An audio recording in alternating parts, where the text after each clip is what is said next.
धर्म पर सियासत गर्म। नमस्कार, बहुत स्वागत है आपका। प्राइम डिबेट देख रहे हैं आप, आपके साथ में जेपी शर्मा।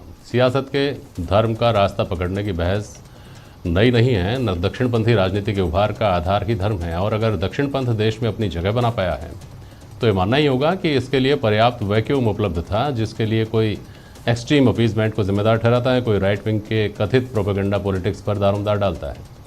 लेकिन ये कड़वी सच्चाई है कि राजनीति की विभाजन रेखा के इस पार और उस पार अब सियासी मुद्दों में धर्म ने काफ़ी जगह घेर ली है। कभी धर्मांतरण मुद्दा बनता है, कभी धर्म के नाम पर राजनीति करने के आरोप लगाए जाते हैं।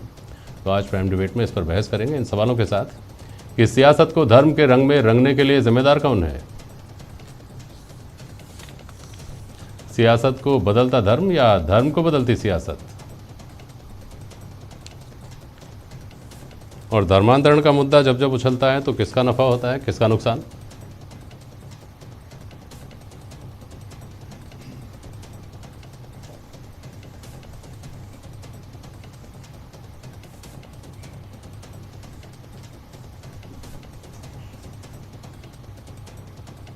पंकज मीणा जी हमारे साथ, भारतीय जनता पार्टी के प्रवक्ता। अब्दुल लतीफ आरको साहब हैं, मिल्ली काउंसिल के सेक्रेटरी हैं आप। आरसी चौधरी साहब कांग्रेस के प्रवक्ता जुड़े हुए हैं, और वरिष्ठ पत्रकार महेश शर्मा जी हमारे साथ हैं। बहुत स्वागत है आप सभी का। पंकज जी, कांग्रेस की तरफ से जो कहा जा रहा है, आपने जो सदन में उठाया उसको लेकर के नियमों में सरलीकरण, हर प्रक्रिया हर जगह इसका स्वागत होना चाहिए, यहाँ ही आपको तकलीफ क्यों? पंकज जी बोलिए। देखिए शर्मा साहब, राजस्थान का ये कटु सत्य है कि यहाँ धर्मांतरण हमेशा धर्मांतरण करने वाले प्रयासरत रहते हैं। विशेषकर दक्षिण राजस्थान में इसके कुछ ज़्यादा ही प्रयास होते हैं। इसको हम छुपा नहीं सकते, इसे इनकार नहीं कर सकते। परंतु अगर गत 3 वर्षों का हम आंकड़ा देखें, गत 3 वर्षों की गतिविधियों को देखें, तो लगातार ये प्रयास हुए हैं कि अल्पसंख्यकों में डर बैठा के तुष्टीकरण के लिए, अपना वोट बैंक मजबूत करने के लिए कांग्रेस सरकार स्वयं ये लगातार प्रयास करती जा रही है कि किसी तरह धार्मिक आधार पे बंटवारा हो, और जो राजस्थान की एक अमन शांति का माहौल जो है उसको कांग्रेस लगातार एक धर्म के लोगों को प्रेशर दे के कोशिश करती रहती है। और ये पहली घटना नहीं है। मैं इस प्रकार के सैकड़ों घटनाएं आपको लगातार यहाँ गिना सकता हूँ। यही साले मोहम्मद मंत्री जी, आपने भी ध्यान दिया होगा कि अभी कुछ समय पहले प्रशासन गांवों के संग जब चल रहा था, अभियान चल रहा था, तब वो वहाँ एसडीएम को आदेश देते हुए नजर आए कि अल्पसंख्यकों के प्रमाण पत्र जल्दी जल्दी बनाइए और सबके बना दीजिए, बिना कागज वेरिफिकेशन करे आप बना दीजिए। और ये दूसरी घटना है जब इस प्रकार से आप नियमों का सरलीकरण का तो बहाना दे रहे हैं। वास्तविकता तो ये है कि आप आए जिसका प्रमाण पत्र बनाइए। इससे इसका नतीजा क्या होगा शर्मा साहब, वो बड़ा विस्फोटक होगा कि जो लोग, खासकर जिस जगह के माननीय गुलाब चंद जी कटारिया ने वर्णन किया, जो अजमेर का काठात एरिया है, जिस जगह जहाँ के लोग तो बहुत सॉफ्ट लोग हैं, बहुत सरल लोग हैं, उनको इस प्रकार से आप प्रमाण पत्र बनाने का लालच देके, हॉस्टल में एडमिशन का लालच देके आप उनका अल्पसंख्यक का सर्टिफिकेट बनाना चाहते हैं, जिससे उनको अपने धर्म में काउंट किया जा सके। ये सीधा सीधा वोट बैंक की तुष्टीकरण की राजनीति है, जिसको भारतीय जनता पार्टी बर्दाश्त नहीं करेगा। चौधरी साहब कुछ कहना चाह रहे हैं? जेपी शर्मा जी, मैं कहना चाहूंगा कि भारतीय जनता पार्टी, राज्य का जब बजट पेश हुआ, उस बजट के बाद में भारतीय जनता पार्टी मानसिक तौर पे विचलित हो गई है। उसके पास में जब कोई मुद्दे नहीं रह गए, तब इस तरीके के अनगढ़ बयान लगा दिए। ना ही ऐसा कोई परिवर्तन हुआ, ना ही कुछ और चीजें हुई। कोई भी जब काम करता है, कोई भी अधिकारी हो, कर्मचारी हो, वो नियमों के तहत करता है, किसी व्यक्ति के मौखिक आदेश पे नहीं करता है। और जो मंत्री ने सदन में कहा कि अगर नियमों के सरलीकरण से अगर लोगों को राज्य की योजनाओं का लाभ मिलता है तो निश्चित रूप से मिलना चाहिए। मुझे लगता है सबका साथ सबका विकास की बात करने वाली भारतीय जनता पार्टी इतनी विस्तृत क्यों हो जाती है? अगर राज्य के वंचित, पिछड़े और अल्पसंख्यक लोगों के अगर कोई योजनाओं का लाभ मिले और इसके लिए अगर सरकार कोई निर्देश दे तो इन्हें कैसे दिक्कत हो सकती है, ये मैं कहना चाहूंगा। भारतीय जनता पार्टी अगर धर्मांतरण को लेकर इतनी चिंतित है तो मैं इनसे पूछना चाहूंगा कि आखिर बहुसंख्यक समाज को इतना भयक्रांत किसने कर दिया? आज इतनी बड़ी केंद्र के अंदर सशक्त सरकार है, भयक्रांत क्यों है? आखिर क्या मजबूरी है? क्या एक हिंदू हॉस्टल में एडमिशन के लिए अपना धर्म परिवर्तन कर लेगा? अच्छा, ना हिंदू खतरे में है, ना मुस्लिम खतरे में है, भारतीय जनता पार्टी की राजनीति खतरे में है। इसलिए वो ध्रुवीकरण की राजनीति करती है और ये जानते हैं कि इस देश के अंदर विभाजन की राजनीति करने का एक पार्टी को श्रेय जाता है, और वो है दक्षिणपंथी सोच और विचार, जो इस प्रकार से आधार पे बांटने का काम करती है। हमने चाहे देश के प्रधानमंत्री हो, चाहे अन्य राज्यों के मुख्यमंत्री हो, 80 और 20 का नारा देते हुए देखा। शमशान कब्रिस्तान की बात करते हुए देखा, हिंदुस्तान और पाकिस्तान की बात करते हुए देखा, हिंदुस्तान के नागरिकों को पाकिस्तान जाने की सलाह देते हुए देखा। हम गुजारिश करना चाहेंगे इस देश के 140 करोड़ जो नागरिक हैं उन्हें नागरिक के तौर पे देखें, धर्मांधता का चश्मा हटाएं। बहुत बढ़िया, ठीक है, वापस आऊँगा आपके पास। आरको साहब, आप तो मुझे तकनीकी तौर पर समझा दीजिए। एक पक्ष कहता है कि नियमों में सरलीकरण था, क्या मुश्किलें आ रही थी जिनमें सरलीकरण की ज़रूरत थी। दूसरा पक्ष कहता है कि सरलीकरण अपनी जगह है, लेकिन सरलीकरण के नाम पे जो सहूलियतें देने का गोरख धंधा है, उसकी वजह से लोग धर्म ही बदल ले रहे हैं। आरको साहब, ये सब कुछ जो बात कही जा रही है ये बिल्कुल गलत है। कोई धर्म नहीं बदलता। अच्छा, सरलीकरण के नाम पर कोई धर्म नहीं बदलता, लेकिन हमारे यहाँ कुछ सियासी पार्टियों ने ये तय कर लिया है कि जब तक धर्म के नाम पर कुछ मुद्दे ना उठाए जाएं, हिंदू मुस्लिम ना किया जाए, जब तक मैं समझता हूँ कि वो ये मान के चलते हैं कि मुश्किल तो बहुत सारी आ रही है। अब जैसे ओबीसी का सर्टिफिकेट लेने के लिए अल्पसंख्यक जब मांग करता है तो उनसे इतने सारे वो प्रमाण मांगे जाते हैं। पहले सिर्फ खुद लिख के देता था एक सर्टिफिकेट, एक आदमी कोई भी सरकारी अधिकारी से करा करके दे देता था, उसको मिल जाता था।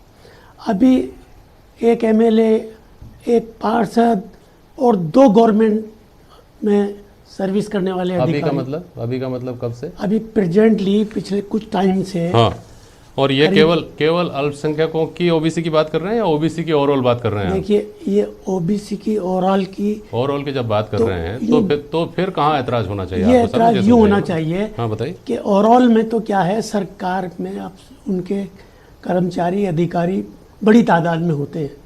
मुसलमानों को नौकरी नहीं है, कम पढ़े लिखे लोग हैं। अब ये कहाँ से लाएंगे 2 सरकारी अधिकारी? इनके पास सरकारी अधिकारी छोड़ सरकारी कर्मचारी भी नहीं मिलते। कर्मचारी का ले जाके देते हैं तो सरकारी अधिकारी उसको प्रमाणित करे कि हाँ ये इन्होंने जो किया है वो सही है। अब ये सारी चीज़ें इतनी जटिल बना दी है इन लोगों ने कि इससे अल्पसंख्यक वंचित रह जाता है किसी भी योजना को पाने के लिए। ठीक है, पंकज मीणा कुछ कहना चाह रहे हैं, बोलिए। मैं एक तो आरको साहब की बात को बीच में इंटरप्ट करना चाहूंगा। आप कहते मुसलमान कहाँ से लाए 2 अधिकारी? हमारे पढ़े लिखे लोग नहीं है तो क्या हिंदुस्तान का मुसलमान है केवल मुसलमान अधिकारी के पास जाएगा? ये बड़े शर्म की बात है कि आप टीवी चैनल पे बैठ के इस प्रकार की बातें बोलते हैं। क्या मुसलमान का व्यक्ति है उसको राइट नहीं बनता कि वो वहाँ अपने स्कूल के प्रिंसिपल से साइन करा ले, भले ही वो किसी भी धर्म का हो? वो अपने मोहल्ले में रहने वाले बिजली के एएन से साइन करा ले, भले ही वो किसी धर्म का हो? यही मानसिकता जो है ये राजस्थान के अंदर 2 फाड़ करने को लग रही है। अभी आरसी चौधरी साहब ने कहा कि क्यों डर लग रहा है। अरे साहब, डर नहीं लगेगा क्या? जब जयपुर राजधानी के अंदर कांवड़ यात्रा निकलती है तो उनके ऊपर पथराव होता है और उनके ऊपर एक केस दर्ज नहीं होता तो हिंदू डरने लगता है और उनको सरकार प्रेशर देती है। अभी कुछ महीनों पहले की घटना है कि जयपुर में चौपड़ के ऊपर एक 100 साल पुराना मंदिर है, उसके ऊपर किसी अपराधी तत्व ने, मैं किसी का नाम नहीं ले रहा हूं, किसी धर्म विशेष का नहीं कह रहा हूं, अपराधी तत्व ने एक हरा पर्दा टांग दिया। हुआ क्या? पर्दा जरूर हट गया, परंतु केस किसके ऊपर हुआ? जिन लोगों ने सोशल मीडिया पे इस मुद्दे को उठाया। और ये सरकार क्या कर रही है? रह के एक धर्म विशेष के लोगों को, अपराधियों को, मैं धर्म विशेष के लोगों के अपराधी की बात कर रहा हूं, उन अपराधियों को शह देने की काम कर रही है। उनके ऊपर किसी प्रकार का केस नहीं करती। ऐसी कितनी घटना है। बलात्कारी एक धर्म विशेष का व्यक्ति था तो उसको उन्होंने एक्सीडेंट बता दिया। क्यों? आपको उस बलात्कारी को पकड़ने में दिक्कत आती है। यही चीजें हैं जो बार बार डराने को मजबूर कर रही है। आरसी चौधरी ये कहते हैं कि इन जैसे मामलों में आप बहुसंख्यकों की हिमायत करके उनका वोट लेने की कोशिश करते हैं। ऐसा करके आपने अपना फैलाव तो कर लिया 2014 के बाद, लेकिन अब आप सिमटते जा रहे हैं। इसका क्या मतलब है? भारतीय जनता पार्टी 36 कौम की पैरवी करती है, परंतु जब कांग्रेस केवल अपने वोट बैंक सुरक्षित करने के लिए केवल मुसलमान को डराकर अपने पक्ष में करना चाहती है तो भारतीय जनता पार्टी को मजबूर होकर बोलना पड़ता है। क्या यहाँ राजस्थान के रहने वाले, हिंदुस्तान के रहने वाले मुसलमान या हिंदू भारत के क्या जनता नहीं है? किसी के पक्ष में बोलना क्या ये धर्मनिरपेक्षता नहीं है? हम ये भारतीय जनता पार्टी का कर्तव्य बनता है कि हिंदुस्तान की 140 करोड़ जनता के पक्ष में बोले, केवल कोई 1 करोड़ या 20 करोड़ के पक्ष में ना बोले। हम पूरे 140 करोड़ के नुमाइंदे, हम 140 करोड़ की पैरवी करने के लिए भारतीय जनता पार्टी कुछ कहना चाह रहे हैं, बोलिए। अब्दुल लतीफ आरको साहब, बोलिए। देखिए, भारतीय जनता पार्टी की आदत ये रही है कि कहते हैं सुख करते हैं। अच्छा, यानी गलत कहेंगे और ये कहेंगे कि नहीं हमने ऐसा कुछ नहीं, हम तो सब 36 कौम को लेके चलते हैं। अच्छा 36 कौम क्या, ये हमेशा मुसलमानों को टारगेट करते हैं, हमेशा मुसलमानों के खिलाफ बोलते हैं और उनको किसी न किसी तरह से, इनका ये कहना है क्या है, तुम्हारे स्कूल के अंदर वो अटेस्टेड नहीं किया जा सकता है, किसी हिंदू अफसर से पास नहीं जाया जा सकता है। इन्होंने इतनी नफरत फैला दी है कि मुसलमान के नाम से ही कोई हमारी मदद करने को तैयार नहीं होता है। ये कहता है मैं कैसे मान लूं, मैं कैसे मान लूं, ये बात कोई कैसे मान ले, ये कैसे मान लूं कि मैं तुम्हारी जो है ये सर्टिफिकेट दे दूं। दस्तावेज अटेस्टेड नहीं होते, इस देश में राष्ट्रपति बन जाता है मुसलमान।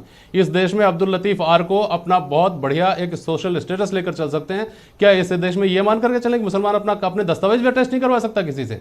देखिए ये जो नफरत फैलाई गई आप है, कितनी बड़ी बात कर रहे आप हैं। जो भी समझें, ये जो नफरत फैलाई गई है ऐसा कभी नहीं होता था। ये हमेशा बीजेपी के सरकार बनने के बाद से, बीजेपी की सरकार बनने के बाद से ये लोगों में नफरत आ गई है कि हर मामले में शक का दायरा इतना बढ़ गया है। देखिए मैं भी लोगों के बीच में रहता हूँ आर्को साहब, मुझे नहीं लगता कि हिंदू मुसलमानों के बीच में, आम आवाम की बात कर रहा हूँ, उनके बीच में इतनी नफरत थी। और कम से कम राजस्थान में तो इस बात को पूरी तरह से खारिज आम आदमी से किया जाकर जाना जब चाहिए। कराता है तो वो नहीं करता, मैं तुम्हें नहीं जानता। शर्मा साहब एक बात और कहना नहीं जानता तो फिर क्या करेगा भाई? तो फिर क्या करेगा? तो ये नियम नहीं ऐसे बना जानता- दिए ना, नहीं जानता वो ये कैसे नियम टेस्ट ऐसे बना दिए ना। शर्मा साहब सवाल ये नियम ऐसे बना दिए शर्मा ना। साहब एक बात और कहना चलिए, चाहूंगा। हाँ। अभी जो फिलहाल जो मुद्दा एमएलए आया, जानता है, अभी जो फिलहाल पार्षद मुद्दा जो जानता है। विधानसभा में आया, वो क्या मुद्दा आया?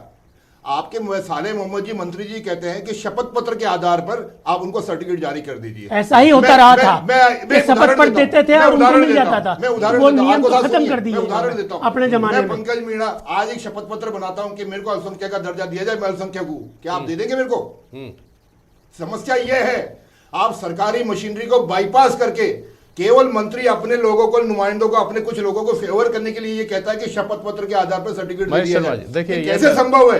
ये तर्क तो आर्को साहब समझ से परे है। आप अपनी जगह सही हो सकते हैं कि चूंकि मुसलमानों के परिचित लोग नहीं हैं सेवाओं में, इसलिए उनके अटेस्ट ही नहीं हो सकते। दूसरी बात जो आपने उठाई कि हिंदू रिजिम, ये भारतीय जनता पार्टी का रिजिम प्रो हिंदू हो जाता है। अभी बजट जब आया तो उसमें सवाल उठाया गया कि मुसलमानों को इस बजट में कुछ नहीं मिला। मुझे ये बताइए कि जो हिंदुओं को मिला क्या वो मुसलमानों के लिए उसके दरवाजे बंद हैं? क्या चिरंजीवी योजना मुसलमानों के लिए नहीं है? क्या दूसरी तमाम योजनाएं, वो छात्रावास, वो स्कूल, वो रोड, वो सब क्या केवल हिंदू उनका उपयोग करेंगे? क्या मुसलमानों के लिए रास्ते बंद हैं क्या आर्को साहब? जी हाँ, नहीं ऐसा तो नहीं है। तो फिर कि उनमें जो दिया है जिस बजट को, बहुत अच्छा बजट दिया है।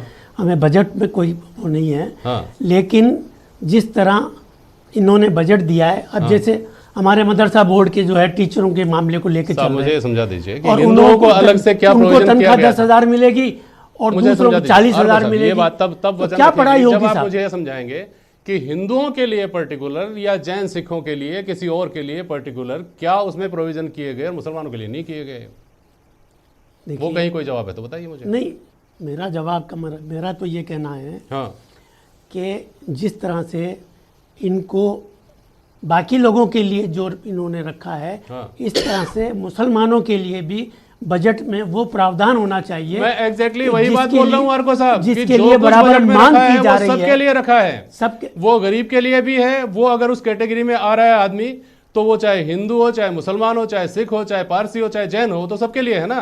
फिर मुसलमान इस बात का हमेशा इस बात पर आंसू बहाते रहेंगे कि हमको कुछ नहीं मिला। कैसे नहीं मिला भाई? जो सबको मिला वो आपको भी मिला, संतोष करिए, उसमें आगे बढ़ने की कोशिश करिए। और 70 साल बाद अगर मुस्लिम जगत ये इस बात का रोना रोता है, इस बात पर आंसू बहाता है कि हमारे परिचित लोग सेवाओं में नहीं, अटेस्टेड भी नहीं कर सकते, तो इसके लिए कौन जिम्मेदार है? सरकार जिम्मेदार है। कैसे जिम्मेदार? सरकार हमें पढ़ने का मौका नहीं देती है। नहीं, ऐसा नहीं है। सरकार हमारे लिए सहूलत नहीं पैदा करती है। सरकार ने आपको सब्सिडी भी दी, सारी जिम्मेदारी सरकार के ऊपर आती है। उससे ज्यादा दिया, हमारी स्कॉलरशिप बंद कर दी, कीमत पर दिया सरकार ने हमारी स्कॉलरशिप बंद कर दी। और आप ये अगर 70 साल बाद यहाँ खड़े हैं ना, तो आप ये तय मान करके चलिए कि इन हालात में आप अगले 70 साल भी यहीं खड़े रहेंगे, क्योंकि इन्हीं मुसलमानों में से एपीजे अब्दुल कलाम भी निकले हैं, इन्हीं मुसलमानों में से आईपीएस भी निकलते हैं, इन्हीं मुसलमानों में से आईएएस भी निकलते हैं, इन्हीं मुसलमानों में से हायर जुडिशरी के लोग भी निकलते हैं, आज सुप्रीम कोर्ट के जज भी रहे हैं। इसलिए ये कहना कि मुस्लिम जगत के पास चूंकि कुछ नहीं मिला किसी से, इसलिए हम तो ऐसे थे ऐसे ही रहेंगे। महेश शर्मा जी, लेकिन फिर भी इस सब के बावजूद मैंने जो शुरू में कहा कि राजनीति की विभाजन रेखा के इस पार और उस पार, असल में लड़ाई ये है कि कुछ मुद्दों को किसी खास रंग में, धर्म के किसी खास रंग में रंग कर उसका फायदा उठाए जाने की जो परंपरा चाहे चली नहीं चली, लेकिन इस तरह के आरोप लगे। लेकिन अब जो ट्रेंड देख रहे हैं हम कि वो सफल हो रहे हैं। आप कहें कि विकास, रोजगार और धर्म या भावनात्मक मुद्दे, आपको इन दोनों में से एक चयन करना है, और वहां हम देख रहे हैं कि विकास और रोजगार की बात करने वाले लोग बहुत पीछे हैं। तो फिर किस तरफ जा रही हैं ये सारी चीजें? महेश शर्मा जी। हाँ शर्मा जी, तो मेरे पास जो है उसमें जो आवाजें आ रही है वो ओवरलैपिंग हो रही है। तो मेरे को आपका प्रश्न साफ सुनाई दे रहा है, और नहीं ये कोई मतलब आपके या तो समानांतर कोई चैनल है जो लगातार। चलिए कोई बात नहीं, लेकिन मैं फिर भी आपके विचार सुनना चाहूंगा। महेश जी, आपको मेरी आवाज नहीं भी आ रही है तो आप अपनी बात इस मुद्दे पर किस तरह से रखना चाहते हैं, बोलिए। प्रश्न नहीं समझ नहीं पा रहा हूँ क्योंकि थोड़ा आ नहीं रहा, आपकी आवाज भी आधी अधूरी आ रही है, और ये समाचार एक के बाद एक बोले जा रहे, समझ में नहीं आ रहा मुझे। आप बोलिए महेश जी, अपनी बात बोलिए ना, मुद्दा आपको पता है। हाँ, महेश शर्मा जी संपर्क नहीं हो पाया, संपर्क टूट गया शायद उनसे। आरसी चौधरी साहब, आपको मैं दोबारा बहस में शामिल नहीं कर पाया, लेकिन कांग्रेस के बारे में जो कांग्रेस के शुभचिंतक हैं वो इस नज़रिए से भी चिंता करते हैं। आरसी चौधरी साहब, आपको तो आ रही है ना आवाज़? जी आ रही है। हाँ, इस नज़रिए से भी चिंता करते हैं कि कांग्रेस की ये मजबूरी है, ये व्यवस्था है, या कांग्रेस की ये नीति है, कांग्रेस की नैतिकता, आप इसको कहिए कि वो सबको साथ लेकर चलने की बात उसको करनी पड़ेगी, बावजूद इसके कि उसके ऊपर ये आरोप लगते रहे हैं कि वो अल्पसंख्यकों का उसने अत्यधिक तुष्टीकरण किया। और अब चूंकि देश की राजनीति दक्षिणपंथ पर इस तरह से चल पड़ी है कि आपको थोड़ा बहुत तो अपने आप को दक्षिणपंथी भी दिखाना पड़ेगा, इसलिए अवसर के हिसाब से कभी मंदिर भी हो जाते हैं, कभी पूजा पाठ भी हो जाते हैं, कभी तिलक भी हो जाते हैं। तो ये असमंजस पार्टी को और नुकसान की तरफ लेकर जा रहा है। कांग्रेस के शुभचिंतक ये अवधारणा भी रखते हैं। इसके बारे में कुछ बोलना चाहते हैं तो बोलिए संक्षेप में। जेपी शर्मा जी, मैं कहना चाहूंगा, ना तो इस तरह की कोई अवधारणा के अंदर या ना उनकी कोई कंफ्यूजन है। निश्चित रूप से आज जो मीडिया है उसे मंदिर भी चाहिए और उसे दूसरी जगह भी देखते हुए चाहिए। लेकिन कांग्रेस ना सिर्फ इस देश के कॉन्स्टिट्यूशन को, संविधान को, जो संविधान कहता है, आप कहते हैं अल्पसंख्यक, हिंदू, मुस्लिम, दलित, वंचित, ये आप और मैंने नहीं बनाया, ये कॉन्स्टिट्यूशन में प्रावधान किया है। लोगों को एम्पावर करना सरकार की जिम्मेदारी है। इसलिए ये कहे कि हिंदू को जो मिला इनको क्यों नहीं मिला, इनको मिला वो उनको क्यों नहीं मिला, ये इस देश का कॉन्स्टिट्यूशन कहता है कि वीकर सेक्शन को एम्पावर करना ये सरकार की जिम्मेदारी है। अगर किसी को दलित से, किसी को अनुसूचित जनजाति से अगर दिक्कत है तो हो सकती है। अल्पसंख्यक कोई मुस्लिम एक नहीं है, जैन भी उस अल्पसंख्यक में है, सिख भी है, कोई दूसरे लोग धर्मावली के लोग भी हैं। इसलिए इस देश के कॉन्स्टिट्यूशन में प्रावधान है, वो आप और मेरा नहीं है। लेकिन जिस लोगों को अगर राजनीति धर्म के आधार पे करती है, ये आरोप भारतीय जनता पार्टी के लोग लगाते हैं मुस्लिम तुष्टीकरण का, ताकि उनके बहुसंख्यकवाद का ठप्पा लग सके। हमारी आस्था हर व्यक्ति की निजी आस्था होती है। आप घर पे जाके कैसे पूजा प्रार्थना करते हैं, इस व्यक्ति, ये आपका निजी लाइफ है, वो उसमें बिल्कुल नहीं झांकना चाहता। लेकिन आपकी पत्रकारिता मेरे लिए सबसे महत्वपूर्ण है। इसलिए मैं कहूं कि आप पूजा इस टाइम क्यों नहीं करें, आप एंकरिंग क्यों करें, ये ठीक नहीं लगता। मुझे लगता है कि हमें देश में मुद्दों पे चर्चा करनी चाहिए। हमारा जो वर्ग जो भी कोई पिछड़ा है, हमें उसको आगे लाने की हम सबकी नैतिक जिम्मेदारी बनती है। ठीक है, ठीक है, हो गई बात। संविधान की जो बात आपने कही ना आरसी चौधरी साहब, बहुत ही स्वागत योग्य बात आपने कही, लेकिन ये बात याद रखिएगा कि उस संविधान को एक दो बार नहीं, दर्जनों बार, सैकड़ों बार बदला गया है। और जहाँ धर्म की बात हो रही है तो उसमें धर्मनिरपेक्ष शब्द कब जोड़ा गया, आप संविधान को बनाने वालों की बात कर रहे हैं, वो कब जोड़ा गया आपको याद होगा। और उस संविधान की अनुपालना करवाने वाला सुप्रीम कोर्ट है, वो जब तय कर देता है उसके बाद भी उन मामलों को कैसे कैसे धर्म के लिए बदला गया, वो भी आपको अच्छी तरह से याद होगा। चौधरी साहब, बहुत शुक्रिया आप सभी का डिबेट में शामिल होने के लिए। आज के लिए बस इतना ही, नमस्कार।